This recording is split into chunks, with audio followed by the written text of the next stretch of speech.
비말 감염 뭐예요? 구강에서 분비되는 에어드롭, 그죠? 이런 것들로 인해서 바이러스가 감염을 일으킬 수 있는 그런 이제 경로가 바로 비말 감염의 경로인데요. 이런 비말 감염 또는 환자의 바이러스성 분비물에 의한 이제 감염, 이런 감염 중에 수두라고 하는 질병이 있습니다. 그래서 이제 이 수두라고 하는 이 질병은 보통 어른보다는 아이에게 감수성 지수가 높거든요. 그래서 이제 수두 같은 경우는 예방 접종을 하는데 하게 되면 가볍게 앓고 지나가게 되는 경우가 있거나 또는 항체가 완벽하게 만들어져서 이제 수두라고 하는 바이러스성 감염에 대해서 본인이 면역을 형성할 수 있는 경우들도 있기 때문에 이 수두는 여러분들 이제 감염병 중에 아이들에게 감수성 지수가 높은 감염병으로 알려져 있습니다. 이 수두 같은 경우는 그럼 언제 맞느냐? 이게 이제 질병에서도 또는 의료법계에서도 수두의 접종 타이밍을 좀 중요하게 생각하는데요. 뭐 수두라고 하는 질병이 혹시 홍역 풍진 볼거리라고 하는 MMR이라고 하는 이제 바이러스성 감염병과 관련된 예방 접종 시기와 조금 충돌을 합니다. 왜? 비슷한 시기에 맞거든요. 근데 누구부터 맞는 거냐면 수두부터 맞아요. 수두부터 맞는데 수두는 돌 직전부터 돌 지나면서 맞는 예방 접종으로 알려져 있으니 여러분들이 이 시간에 수두를 언제 맞는지를 데스크에서 이제 환자 상대로 보호자 상대로 설명하기 위해서 수두를 예방 접종하는 수두 예방 접종을 하는 시기를 한번 저와 함께 그냥 오늘 이해하시고 넘어가시도록 할게요. 수두는 언제 맞느냐? 돌 직전부터 돌 직후까지 그 기간 안에 주로 11개월, 12개월, 13개월 안에 중점적으로 맞는 그런 예방 접종이고 그때 감수성 지수가 높기 때문에 그때 맞아서 항체를 획득하는 것이 아이들이 건강한 삶을 유지하는 데 도움이 된다는 거죠. 그래서 우리가 이제 돌쯤 되면 엄마들이 돌상 굉장히 거나하게 차려줍니다. 그래서 아이에 있어서 첫 생일이 바로 돌이라고 하는 생일이죠. 그래서 돌 때 선물을 수도 없이 받습니다. 뭐예요? 선물을 어떻게 받아? 돌 때 선물을 수도 없이 받고 수두도 맞습니다. 어때요?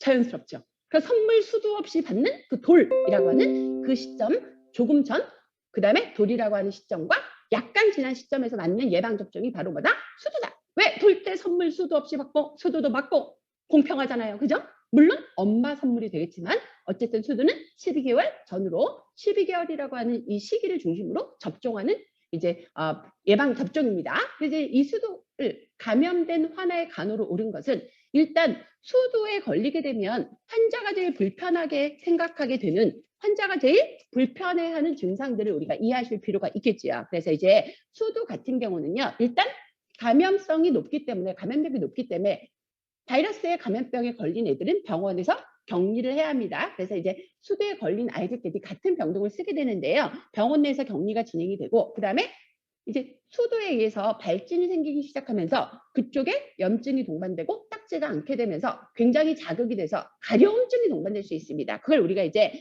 소양증이라고 이야기하거든요. 그 수두에 감염된 애들은 이 뭐 치명적으로 죽거나 이런 건 아니지만 걔네들이 이제 피부로 동반이 돼 피부에 감염증을 동반하게 되면서 피부에 염증이 생기고 딱지가 않게 되면서 발생할 수 있는 소양증이 굉장히 중요한 관리 내용이 된다는 거죠. 그래서 이제 얘네들은 막 긁어요. 긁다 보니까 손에 있는 균이 상처로 들어가서 거기에 염증이 심각해지고 피부에 뭐 나름대로의 문제를 동반할 수 있다는 거죠. 그래서 얘들은 긁지 않도록 손톱을 잘 자르고 그다음에 아기들이 어려요. 원령이 12개월 이전인 경우들이 있어요. 그러니 장갑을 끼우면 장갑을 벗고 긁는다는 것까지 이해가 좀 어려워서 장갑을 끼워놓으면 덜 긁게 됩니다. 자다가 가려워서 긁게 되거나 또는 칭얼칭얼 대면서 자기도 모르게 빡빡 힘을 주게 되면 날카로운 손톱에 상처도 자극이 되고 염증도 더 커지기 때문에 피부에 나중에 씻을 수 없는 이런 흉터를 남기기도 하지요. 그래서 우리가 수도 같은 경우에는 어쨌든 치료가 되는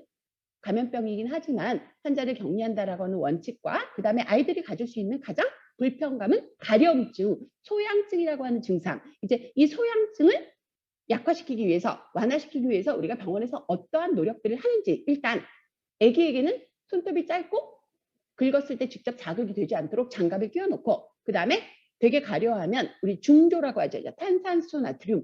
중조라고 하는 중조라고 하는 그 가루를 미지근한 물에 한 숟갈 정도 타서 목욕하고 마지막에 샤워를 시키게 되면 그 중조가 진정작용을 도모하기 때문에 이 진정작용에 의해서 가려움증이 완화된다고 합니다. 그래서 중조 묘국을 진행하기도 하고 그다음에 이제 이렇게 이제 가려워하고 이러다 보니까 관심 전환법, 애가 막 긁거나 그쪽으로 집중하지 않도록 뭐 테레비를 보여준다거나 동화책을 읽어준다거나 조금 아기들의 관심을 다른 쪽으로 유도하는 이런 관심 전환법도 우리가 이제 같이 사용을 합니다. 그래서 이제 수도 환자 간호에 있어서는 병원에 격리해서 치료받게 되면 크게 문제가 되진 않지만 소양증이라고 하는 증상과 관련된 합병증의 문제들을 우리가 관리하는 것을 간호의 목표로 삼습니다. 수두는 언제 맞는다고 했어요? 좀 전에. 그죠? 돌 때 선물을 수도 없이 받고 수두도 맞는다. 돌 때 맞고 돌 이전에 언니 오빠에 의해서 접촉이 되거나 또는 공기 감염에 의해서 또 어린이집에 있거나 다른 활동을 하다가